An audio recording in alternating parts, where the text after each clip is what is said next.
Bueno, nosotros después también nos ayudamos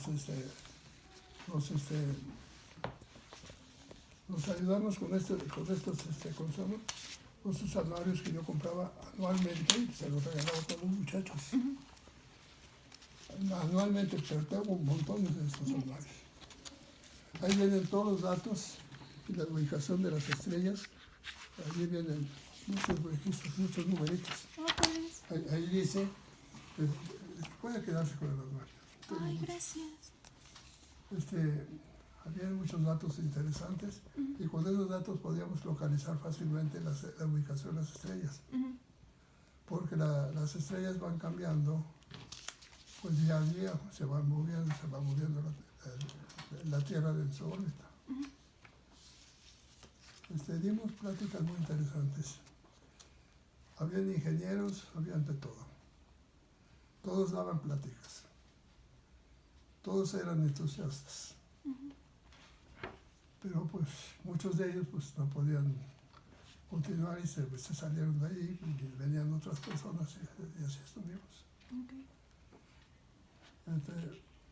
Cuando se formó la sociedad, a mí me nombraron presidente, fui el primer presidente.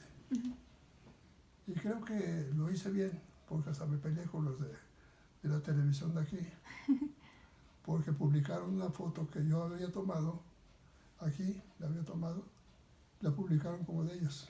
Digo, no, esa foto es mía. Dije, esa foto es de la Sociedad Astronómica, no tienen el derecho de publicarla sin permiso de nosotros. Y la pusieron a nombre de otra persona. ¿Cómo crees? Entonces, bueno, me peleé, me entrevistaron varias veces aquí también. Entonces, pues teníamos nuestros desayunos, nuestras cenas de aniversario constantemente. Creo que yo al 14º aniversario me retiré. ¿Por qué? Porque tenía que ir allá a Santa Lucas. Una vez tenía a mi esposa enferma por acá. Entonces, como que dije, no, tenemos algunos problemas. Y además, pues yo ya me sentía cansado. Entonces yo decidí retirarme y les dejé todo preparado. La Sociedad Astronómica era gratis. Todos los que quisieran aportar algo podían aportarlo. No le cobrábamos nada a nadie. Teníamos concursos ¿cómo se llama? De fotografía. Algunos eran muy buenos. Y se peleaban entre ellos a quién había ganado, que no, lo mío es mejor que lo tuyo. Es así. Yo daba clases de fotografía aquí. Porque es uno de mis hobbies fue la fotografía. Desde chamaco. Yo retraté en las iglesias, yo revelaba, yo hacía muchas cosas. Les enseñé a hacer amplificadores caseros.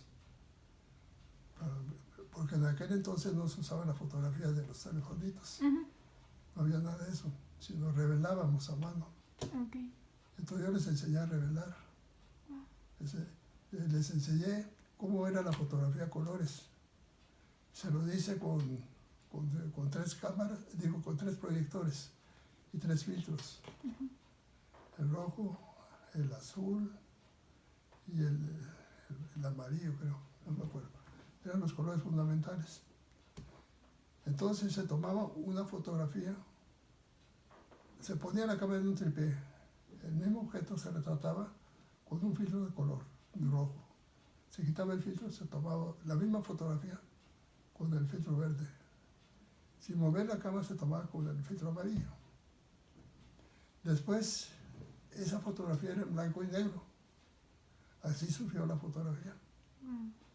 Entonces, después agarraron 3 proyectores, se le ponía un filtro a cada uno, se metía la fotografía que me tomaba con el filtro rojo, se ponía en el rojo, el otro en el verde y en el amarillo. Se hacían converger las imágenes y se veían colores. Uno de los más intrigados era Sergio Hernández, el industrial que tenía su observatorio por allá pues no me acuerdo por dónde está. Entonces, pero es que no se explicaba por qué si era en blanco y negro se veía colores. Ya le expliqué que era un efecto nada más de la distorsión, de los cambios de tonalidades de la fotografía. Pero tenían que ser transparencias en blanco y negro. Ya les expliqué todo eso. Entonces era todo muy interesante. Luego entrevistamos a Neri, el astronauta.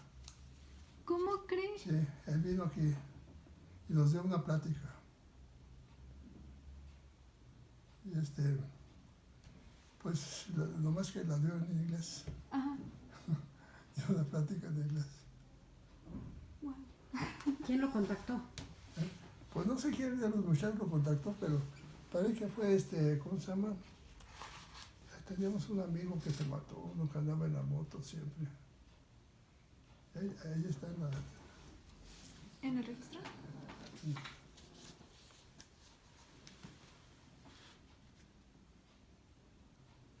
No, ese no, ese es ¿cómo se llama este señor?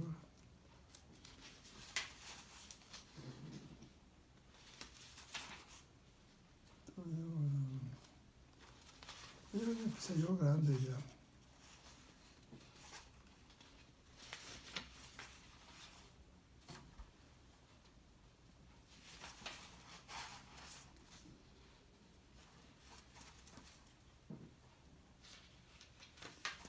Y bueno, no recuerdo muchas cosas, perdona.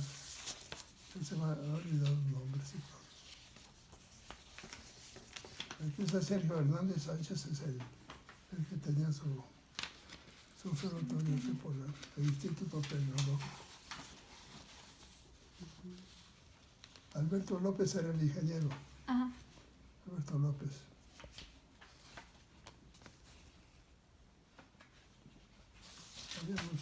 Hicimos fotografías, películas, incluso algunas películas que hicimos se pasaron allá, las pasó Pedro Feliz,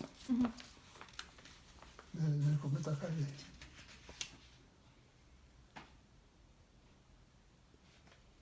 Pedro López Narváez González. Eran muchos.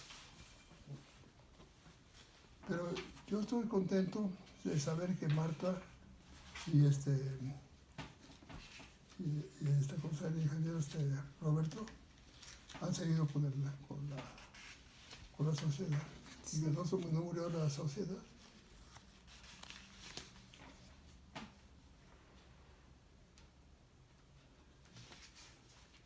Ojalá, no sé. Es más que ya me pasé.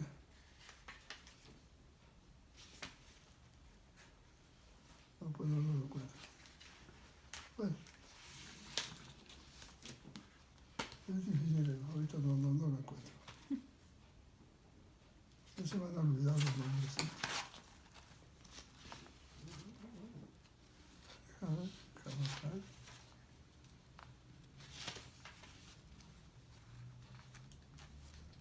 Y está Marta también.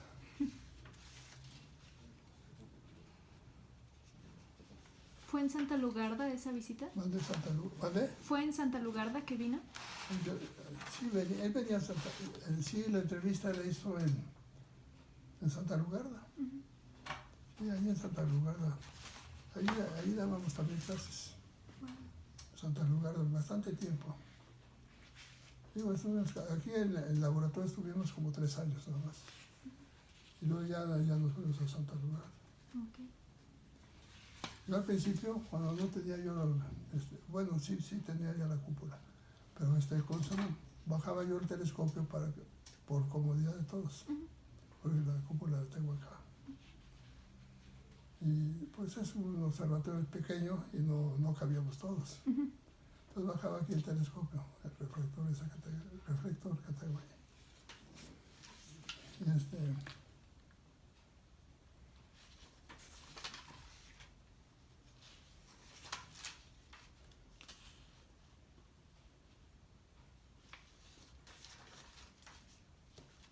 Y bueno, Aurelio García.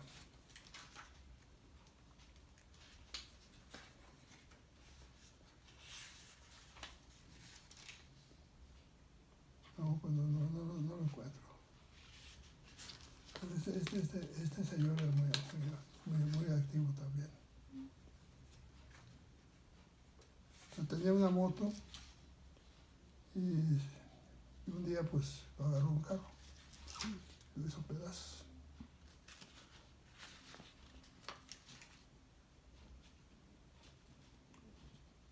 Había dos oftalmólogos, no, dos médicos con el mismo nombre, Manuel García Sánchez.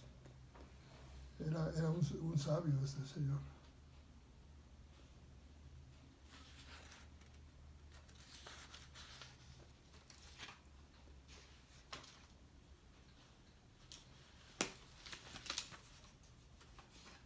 No, ya volví a lo mismo. No lo encuentro. Pues pues no sé, mejor háganme preguntas. ¿Qué cometa es el que usaron para el escudo? ¿Mande? ¿Qué cometa es el que usaron para el escudo? Pues precisamente lo hicimos cuando sabíamos que venía el cometa Halley. Entonces teníamos uno de los socios era un contador. Entonces agarró un cenicero y le dio la forma. Wow. Y entonces dije, pongan aquí el dibujo y el logo y todo. Y yo me encargué de dibujar todo. Ajá. Dijo, yo quiero que sea así. Ay, y fue dibujo de usted. Y yo hice el dibujo y yo hice todo. Wow. Entonces yo mandé a hacer las de estas. Voy a quedarse con algunas. No sé si sirvan todavía. No sé si todavía tengan pegamento. Hay que pegarlas al revés. Ah, ok. Sí. Son transferibles. Entonces no sé si sirvan todavía. Sí, Yo hice sirven. todo, yo hacía todo. Yo hacía las entrevistas. Y una vez tuvimos una discusión cuando vi el cometa Wilson. Porque ya cuando el cometa Wilson yo ya no era socio ya me había salido. Yo ya les había entregado a la sociedad. Pero yo seguí viviendo. Entonces el cometa Wilson lo retraté con el telescopio que tengo ahí en mi casa, en la casa de ustedes. Gracias. Entonces yo tengo un observatorio todavía que está vigente. Entonces lo retraté. Entonces lo publiqué como una publicación mía. Uy, se enojaron. Se enojaron. ¿Por qué? Vino Roberto a reclamarme. Y entonces Marta era presidente. Vengo a reclamarle porque hizo esa publicación sin permiso de la sociedad. Digo, porque yo soy libre, siempre he publicado. Entonces dice, no, pero existe una sociedad astronómica. Usted debió haberlo publicado en nombre de la sociedad. Le digo, vete a volar. Vete a volar. Yo hago lo que yo quiero. Sí, exacto. Es más, yo estuve en comunicación. Tengo una carta y fotografías que mandó ¿cómo se llama? La astrónoma Wilson de Estados Unidos. Tengo su retrato y todo allá en la casa. Ella me mandó datos y todo de la publicación. Entonces yo ya lo localicé y lo retraté. Pero se enojaron conmigo y ya no nos hablamos. Pero después, andando el tiempo, me piden mi cooperación para comprar un telescopio. Entonces les di una cierta cantidad, no recuerdo cuánto, pero fue bastante fuerte. Entonces, para que compraran el telescopio. No sé si tienen el telescopio, ni sé de ese telescopio, nunca lo he visto, porque yo no he vuelto a la sociedad. Al poco tiempo, querían que yo diera una conferencia, porque iban a poner unas bolas en la calle de Morelos. Ah, el sistema solar escala. Simbolizaban a escala. Ajá. El tamaño de los planetas y la distancia. Entonces, pues sí, les di la cooperación. Les di la cooperación que podía, pero que quería que yo diera la plática. Le digo, no, porque voy a salir. En esos días yo iba a irme con mi esposa en un viaje. Pero ellos querían que me quedara. No me quedé, se enojaron conmigo. ¿Por qué? Y últimamente, pues yo sé que están haciendo sus reuniones y todo. Y vienen y me invitan cortésmente, pero les digo, ya no voy a ir. ¿Quién viene a invitarlo? Viene Roberto siempre a invitarme Ah, ok. a que vayamos allí. Una vez fuimos allí, una de esas se enojó mi esposa porque surgieron otros fundadores. Hasta un chamaco que no conocíamos, que dicen que era el hijo de uno de ellos. Era fundador, bueno, a lo mejor también es fundador, porque si era el hijo, pues a lo mejor sí. Pero Dios. mencionaron todos los fundadores, menos a nosotros, los verdaderos fundadores. Al ingeniero López y a mí no nos mencionaron. El ingeniero López, ¿cómo se llamaba? ¿No se acuerda? Lo acabo de decir, aquí estaba. Aquí estaba por ahí. Alberto, creo. Es el único López que hay por aquí.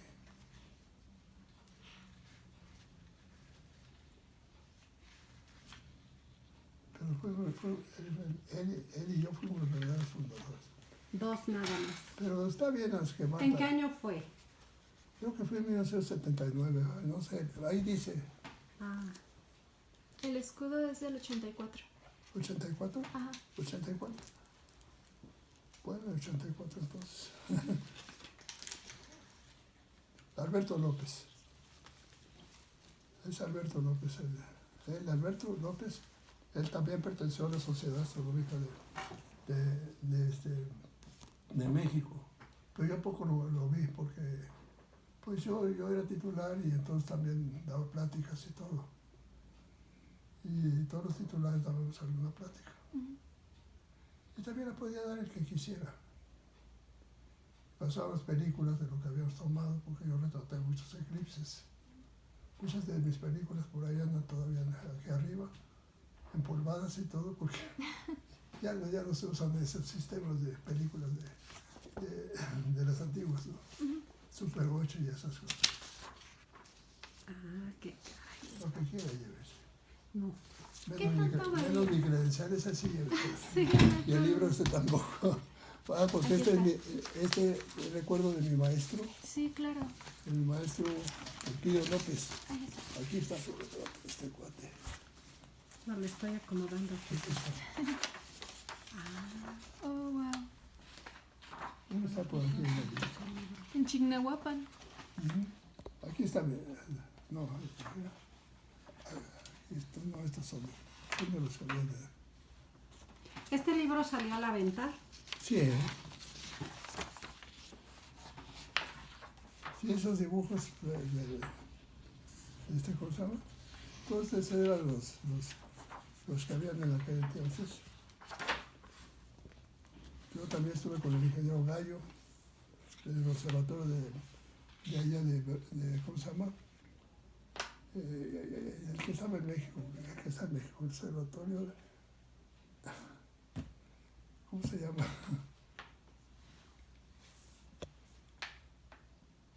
¿Cómo se llama? Cuando entra uno a México, allá, donde estaba el ABC y todo, hay unos... ¿Santa Fe? ¿Dónde? ¿Santa Fe? Sí, bueno, pero ya entrando a México, ya dentro de México. ¿Hay en Insurgentes? ¿Dónde? ¿En Insurgentes? Sí, el observatorio importante que hay en México. Ah, ok. Bueno, allí estuve también varias veces. Hicimos muchas mediciones. Todo esto lo veía, lo dibujaba el Elpidio López. Todo esto, en el planeta Marte.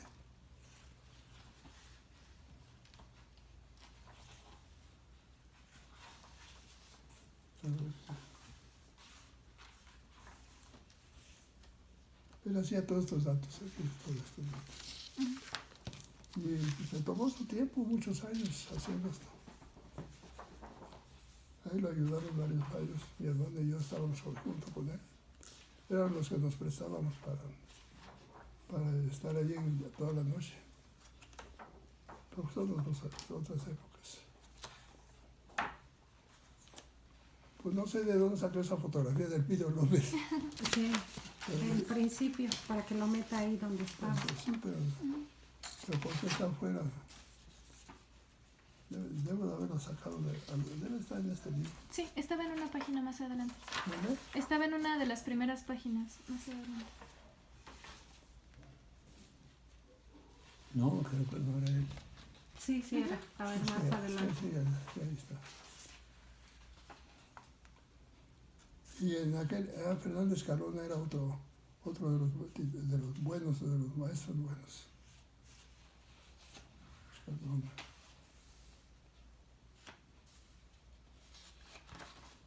Sí, aquí está. Ahí está. Ujú. Ahí está para que me Ahí está. Mejor la dejo aquí al principio. Ok. para que no la pierda. Sí. No, si la meto ahí se puede pegar. Porque es una fotostática antigua. Pues así es. Ah, pues sí está mandando por Francisco, Elpidio López y Francisco Escalante. Ah, era doctor, yo no sabía que era doctor. Ah, mire. Sí. Pues no sé qué puedo decirles. Se me han olvidado. Muchas cosas se me han olvidado ya. Ya me cuesta trabajo recordar. ¿Qué tanto varían los datos de un anuario a otro? Pues sí, las estrellas casi estaban en el mismo lugar, Pero es que hay una falla en el año. Debe que los años son bisiestos y que no bisiestos y todo. Para tratar de corregir esa pequeña falla, entonces sí hay una pequeña falla. Ok. Y hay veces que coinciden más o menos cada 4 años. Y pero se compraba el anuario año con año, porque tenía otros datos. Ayer por ahí dice las alturas de los lugares también, su latitud y todo.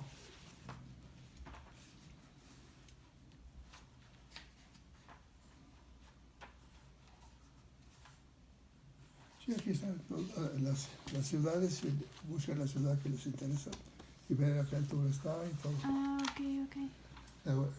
Dónde está ubicada. Durango. Eso sí no varía mucho. Ok. Y nos daremos cuenta que creemos que Toluca es la ciudad más alta. Sí. No es la más alta, todavía hay unas más altas. ¿En serio? Sí.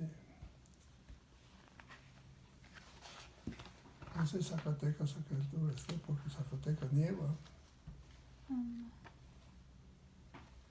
Y creo que es un poco más alta que aquí. Y también hay una ciudad, una pequeña ciudad cerca de Puebla que también, Río Frío, que es también más alto que aquí. 2500, Zacatecas. Ah, entonces es más bajo que aquí. Poquito. Porque aquí estamos a 2640 metros. Ajá.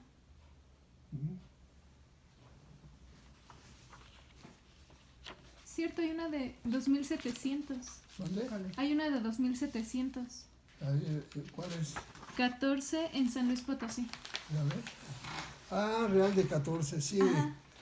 Una vez que me quedé en Real de 14 me puse para Ah, por la ¿Por la altura? la altura, sí. Aquí está la mía. Tengo muchas publicaciones. ¿Cuáles eran sus temas favoritos para publicar? ¿Vale? ¿Cuáles son sus temas favoritos para publicar? No lo entiendo. Para hacer las publicaciones, ¿cuáles eran sus temas favoritos? Pues generalmente los eclipses y los eventos que iban a suceder. Eclipses y que venía un cometa, alguna cosa. Es lo que publicaba. Okay. Ya también hice una publicación sobre la vida de las estrellas, hablando de nuestro Sol. ¿Cuántos años más va a durar? Va a durar 600,000 millones de años todavía. Cuando eso suceda, el Sol va a crecer. El Sol va a crecer. Las estrellas, cuando se forman de una nebulosa, son de hidrógeno puro. Entonces, son de hidrógeno puro que después empieza, por la presión que tiene entre ellas, entre las partículas que tiene la masa del Sol, porque es un Sol, se van uniendo protones con protones y viene habiendo una explosión y que produce fotones, que son los que producen la luz, y los vientos solares. Pero en esa explosión hay un cambio de hidrógeno a hidrógeno 2, hidrógeno 4, hasta llegar al helio. Luego siguen habiendo fusificiones, se llama fusifición. Viene habiendo el fenómeno de fusifición y se forma el berilio, el berilio, el cobalto, todos los elementos de la tabla periódica. Entonces el hierro, el carbono, todo se va formando. El carbono es el último elemento que se forma y se va al centro del Sol, el carbono y el hierro. Entonces el núcleo del Sol es de hierro y de carbono. Entonces, pues si el Sol es pequeño, no tiene problemas porque hierve su superficie, como el nuestro. Es un Sol enano realmente el nuestro. Hay soles que miden muchísimo más que el nuestro. Y entonces los soles grandes difícilmente escapan no podemos llamar gases, sino ¿cómo se llama? La energía que surge, que es lo que hace que hierva la superficie del Sol. Entonces, como tienen dificultades, estallan a veces y se forman las novas. Se forman las novas y entonces y luego vuelven a juntarse otra vez con el tiempo, pero después de muchos miles de años. Se vuelve a juntar otra vez y vuelve a aparecer el mismo Sol. Es que nada se pierde, vuelve otra vez a nacer. Pero eso se está estallando.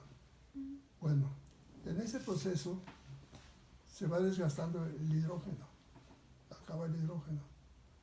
Después sigue otro elemento, el helio, el berilio, y empieza a ser rojo el Sol. El nuestro ya es medio rojo.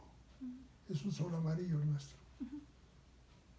Entonces, después la estrella empieza a crecer, porque se van formando los elementos dentro del núcleo, sobre el núcleo. Entonces empieza el Sol a crecer. Entonces llega el momento en que crece tanto el Sol que puede alcanzar sus llamadas, los puede alcanzar la Tierra dentro de 600,000 millones de años. Y entonces nos alcanza y nos engulle y nos puede quemar a todos. Puede llegar hasta Marte las llamaradas del Sol. Pero antes piensa que se va a acabar el Sol. Se va a volver ¿cómo se llama? ¿Cómo le llaman? Bueno, se va haciendo, se me olvidan las palabras, perdón. Antes hablaba yo muy fluido, pero ya no puedo hablar muy fluido. Una de esas, estrella negra, ¿verdad? Que no tiene luz. Ok. Entonces, que tienen un magnetismo tremendo y atrapan todo lo que pasa por ahí. ¿Agujero negro? Agujero negro, por un agujero negro. Por un agujero negro. Entonces, agujero negro porque no lo vemos realmente. Entonces, las otras, todo lo que está cerca lo engulle, porque tiene una densidad tremenda. Por ejemplo, dicen que un dedal de Sol pesaría toneladas aquí. Pero no tenemos un dedal de Sol, afortunadamente. En la Luna, que tiene menos densidad, pesan las cosas 6 veces menos que aquí en la Tierra. Por eso pueden volar las personas, pueden brincar y todo.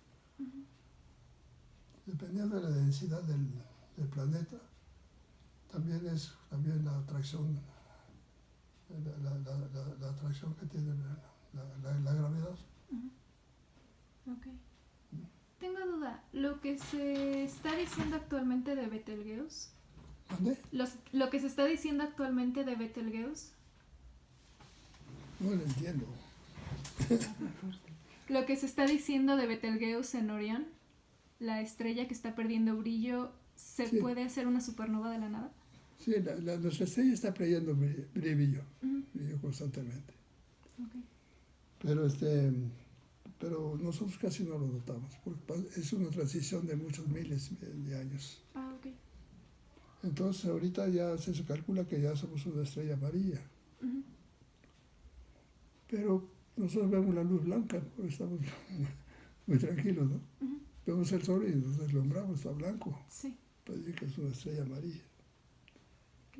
Entonces va perdiendo luminosidad para pasar a estrella roja, luego pues de estrella roja empieza a ser estrella negra Ujú. y se convierte en una estrella negra, una estrella magnética, Ujú. digo, un cuerpo magnético que atrae todo lo que está cerca. Ok. Pero bueno, no sé, ahorita ya tengo muchos problemas ya con los recuerdos, ¿no? Yo daba pláticas muy bonitas, pero ya Todavía.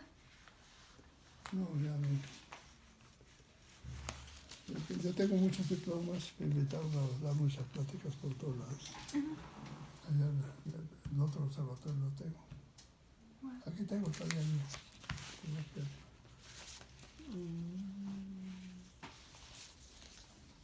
Muy interesante toda su información. Así, creo que todo lo di revuelto, perdone, pero No, No, para no. nada. no Muchas me gracias. preparé para dar una plática. Muchísimas gracias. Volvemos a venir, no se preocupe. No, Sí. me cuesta mucho trabajo, ya estoy estudiando, ya estoy en otra onda. Ya estoy ahorita con la medicina nada más. Yo soy médico, mucha gente no lo sabe. No saben que yo soy médico, de veras. Lo que pasa es que nunca ejercí la medicina. Sí, se los enseñaron, ¿no? Sí. Yo soy médico de veras, yo estudié. Y muy atinado, Sí, bastante. muy atinado. Muchas Pero gracias. la gente no lo sabe porque nunca ejercí la medicina alópata. Ah, Y siempre me conocieron como el químico. Y muchas veces echaron de cabeza. Soy arquitecto también. Y mucha gente me negó como arquitecto. Yo era calculista, yo fui becado. Yo fui becado, yo tengo las pruebas.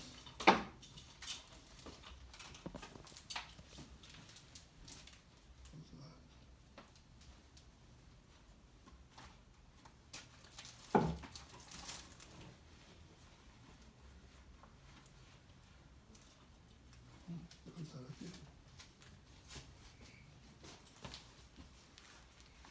¿Dónde están las?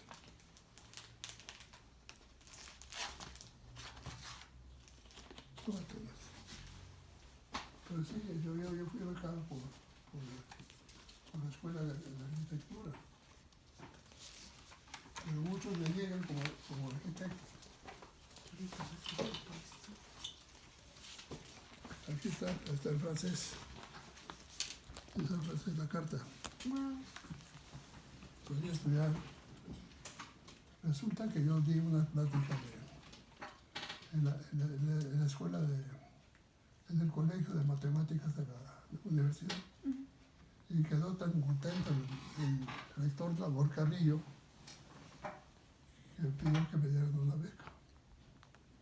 Me la dieron.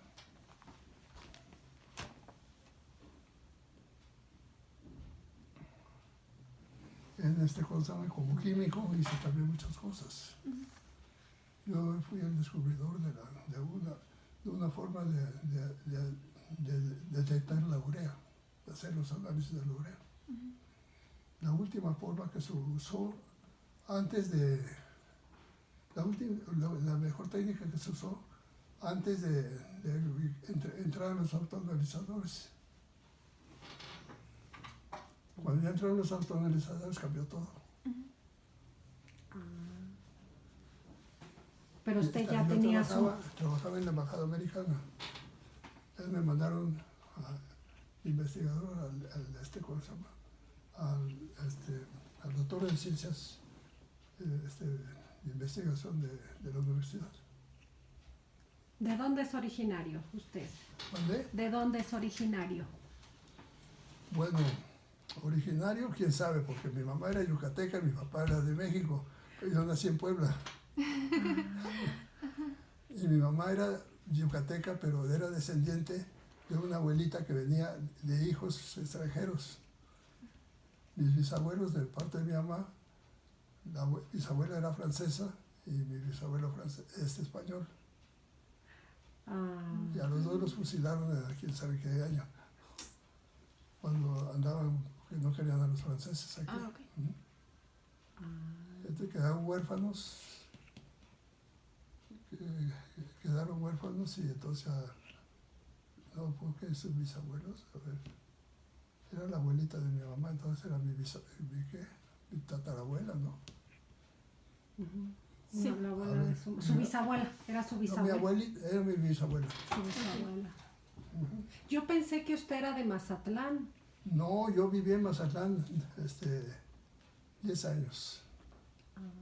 Y allí di mucha guerra, aprendí muchas cosas. Aprendí a hacer soldaditos de plomo, aprendí a hacer muchas cosas. La educación en Mazatlán en aquel entonces era mejor que la de México, pero no coincidían los planes de estudio. Allá daban la educación de acuerdo con los planes americanos. Porque Mazatlán realmente era el puerto del Pacífico más importante de aquel entonces. En Mazatlán lo levantaron los Coppel y varias familias italianas, europeas de diferentes partes de Europa, varios europeos, entre ellos alemanes y japoneses. Con razón. Por eso lo de la Segunda Guerra Mundial, que éramos enemigos de ellos, es una mentira muy grande. Fueron los americanos que nos provocaron. Ellos son los que nos hundieron los barcos. Pero dije que fueron los alemanes. ¿Qué hacían los alemanes hasta acá? No. Era más creíble que el Pacífico estuviera ¿cómo se llama? Pero ellos eran en el Golfo, sí. Pero no creo que hayan estado los alemanes hasta acá. Bueno, en esas épocas. Sí, pero porque en Mazatlán también hundieron un barco y fue cuando entró a la guerra México. Hundieron un barco, pero lo hundieron casi enfrente de Mazatlán. Llegaba un petrolero a dejar su combustible y daba un paso y una explosión tremenda. Le dieron un torpedazo. A ver si eran los americanos. Entonces, al día siguiente, México entra a la guerra. Y al día siguiente de que México declaró la guerra, ya estaba lleno de barcos americanos Mazatlán. Fueron ellos. Sí. Las lanchas torpederas que tenían los americanos, los mosquitos, se llenó toda la bahía de olas altas, todo estaba lleno de torpederos. Y donde está el muelle también estaba lleno de barcos. Qué barbaridad. Y luego llegaron los comandantes y todo. Muchos soldados americanos y todo. Ni nos pidieron permiso. Se metieron. Sí, pues las guerras son terribles. Ellos fueron. Tuvimos un troneo muy, muy fuerte, pero bueno, la historia la cuentan como quieren. Claro. ¿En qué? ¿Era soltero usted cuando andaba por allá? En Mazatlán, sí, pues yo era un niño. Era estudiante todavía. La guerra la declararon en 1940. No, fue en 42. México la declaró en 42.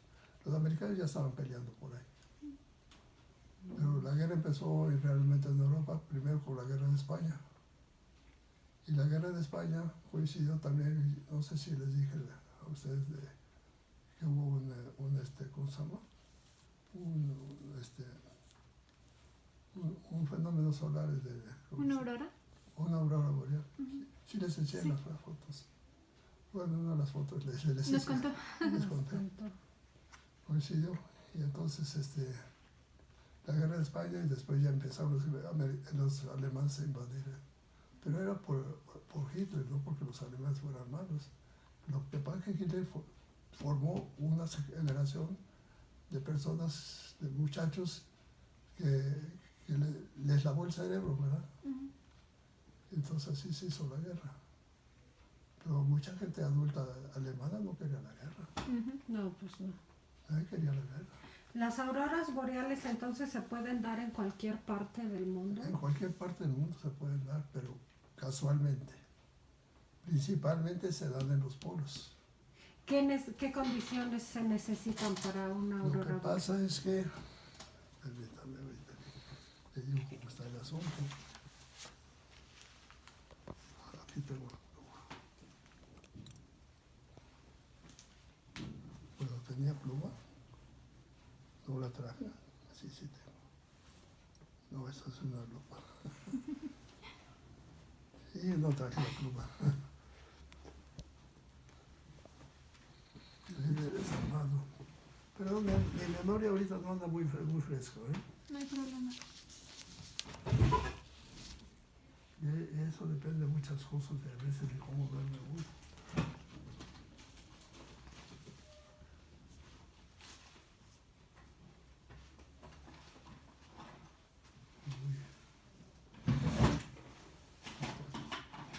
No sé qué le pasó a mi pluma.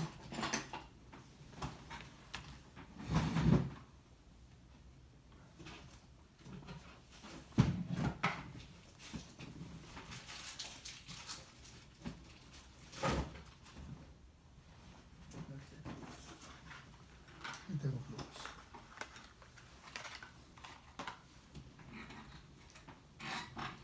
Lo que pasa es que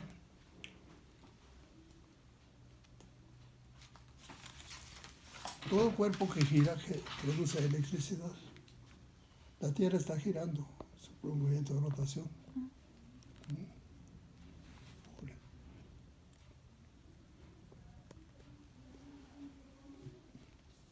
Al girar se forma un campo magnético, el cinturón de Van Allen.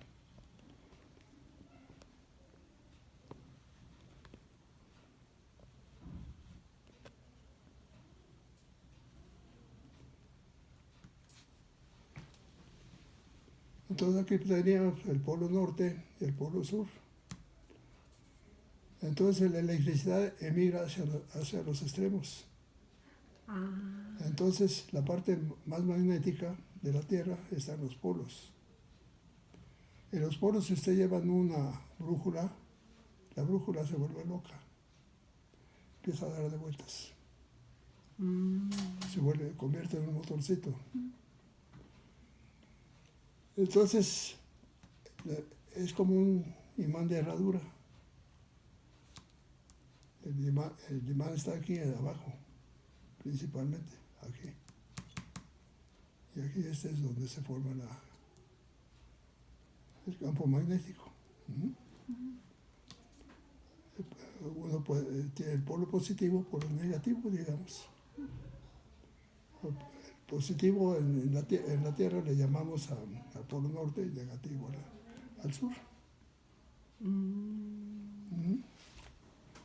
Entonces, aquí es boreal. Boreal se le llama boreal al norte y austral al sur. Vienen los vientos solares de la explosión, por ejemplo, viene una explosión solar y avientan muchas partículas. Entonces emigran hacia los polos. Pero algunas, cuando la explosión es muy grande, por ejemplo, que haya sido el sol por acá, la explosión es muy grande, entonces algunas partículas llegan a caer en diferentes partes. Entonces por eso se forman auroras boreales de vez en cuando en lugares que no son magnéticos. Okay. En Mazatlán ya han habido como 3 auroras boreales dos en el siglo pasado, en 1920 y tantos, y la que me tocó a mí en 1938. Y últimamente en este año parece que hubo otra. ¿En Mazatlán? Mazatlán. Ah. ¿Quién sabe por qué en Mazatlán sí pasa eso? Hay una hora en donde se puede ver. De noche. Son de noche, las auroras boreales son de noche. Bueno, en la noche es cuando se ven, porque pero también puede ocurrir en el día, pero tendría que estar muy nublado y todo. La luz del sol no lo deja, Ah, ¿verdad? En la noche principalmente. Ya le platiqué que la aurora se formó. Había estado viendo nosotros el atardecer, se forman colores normales del atardecer, muy bonito. Ya habían pasado como 3, 4 horas y ¡pum! No te aparece otra vez. Toda la gente que estaba en el malecón se pone a rezar, se pone a hincar, bueno, porque se oyen chasquidos. Chas, chas, chas, chas. Son las chispas que se producen, bueno, los cortocircuitos, ajá. cuando vienen las partículas del sol y chocan con el cinturón de Van Allen. Ah, es cuando chocan. Sí, Ah, entonces se forman, y entonces, según los gases que hay en ese lugar, se forma el color. El verde es uno de los principales. Pero se forma un morado también, se forma morado y también rojo, amarillo, y entonces se forman cortinas. ah. Yo me acuerdo le recuerdo como yo era niño, yo lo veía como un zarape, pero que cambiaba y se movía y todo, porque sí se mueve el Chueca. Y toda la gente estaba allí asustada, rezando y todo, que fin del mundo, y como habían dicho que se iba a acabar el mundo en ese año, Ajá. porque Marte iba a chocar con la Tierra. Entonces, pues la gente estaba asustada. Entonces las personas esas europeas, todas esas personas que levantaron Mazatlán, porque Mazatlán la gente era muy culta en aquel entonces. Entonces, son los que se encargaron de decirle al pueblo, no se asusten, es una aurora boreal. Trataban de explicar, pero la gente no entendía. ¿Cuánto puede tardar una aurora boreal? Pues ahí tardó como 10, 15 minutos. Ah, sí, dura bastante.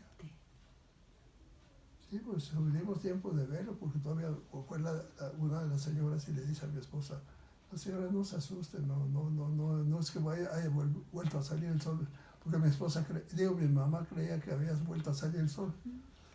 Entonces, no se asuste, no, es una aurora boreal esto. Y ya le explicó, pero mi mamá no entendía mucho de eso. Entonces puede ser en cualquier época del año también. Puede ser en cualquier época del año. Cuando el sol está en mayor actividad, cuando las manchas solares se hacen más grandes. Cada 12 años puede suceder eso. ¿12? Ah. Cada 12 años es cuando el sol entra en una actividad muy grande. Entonces, ¿Y cuánto tiempo dura? ¿Puede ser un año completo? no. Bueno, las manchas solares sí pueden estar todo el año. No, pero la actividad solar que se La incrementa. actividad solar sí está todo el año puede estar. Ah. Y hay mucho calor en esos días, en esas épocas. Estamos recibiendo muchas radiaciones. Y la capa de ozono que nos protege tanto es con la que chocan exactamente los electrones. Y es allí donde truenan realmente ¿cómo se llama? Donde se hace el cortocircuito. Y por eso truena. ¿Sí? Se forman los fotones y todo. Entonces, al formarse los fotones, según los gases que hay en ese lugar, en ese momento, se forma el color. ¿Por qué a veces a mediodía hay No, nubes la de aurora boreal, colores? que se le sale al sol, que tiene un halo. Ajá, eso porque es. Un halo. Son los cristales de hielo, son cristalitos de hielo, de la alta atmósfera. Entonces coincide que el rayo de sol pasa por un lugar donde está muy frío. Entonces se forma, y también con la luna se forman. Sí, en la luna. Nada más que a veces son más grandes y a veces más pequeños. Más chicos, sí. Entonces, pero allí no es efecto de bombardeo electrónico, nada, sino es la luz, simplemente la refracción de la luz. la difracción de la luz por los cristales de hielo. Usted ha visto que la aurora, el arco iris se forma con el agua, por ejemplo. Sí, porque ese Agua. solo se forma Sí. cuando llueve. Se forma cuando llueve. Y también por los cristalitos de hielo que andan por allá. Arriba, Son los que hacen la difracción. con el reflejo del sol y Sí, la sí. lluvia que está Sí, sí. cayendo. Vienen los rayos solares y se dividen cuando chocan con los cristalitos de hielo. Se dividen y se forma el arco iris. Como si estuviéramos viendo con un espectroscopio. El espectroscopio tiene un prisma. Un prisma, cuando pasa la luz a través del prisma, se difracta la luz, se divide. Y están todos los colores de todas las sustancias que contiene el sol. Porque esos colores los dan las sustancias que dan, que tiene la fuente de luminoso. Entonces, si tiene berilio, se forma rojo. Si tiene sodio, se forma amarillo. Y así. Sí, porque hace como 5 años en el cielo había nubes amarillas con rojo y naranja y era un día Bueno, muy es que hay soleado. la difracción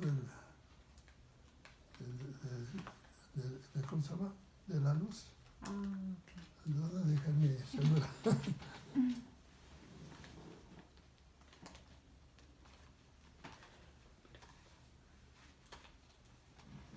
Pues sí, ¿cómo se llama? ¿Cómo fue que le empezó a gustar todo lo de la astronomía? ¿Dónde? ¿Cómo fue que le empezó a gustar todo lo de astronomía?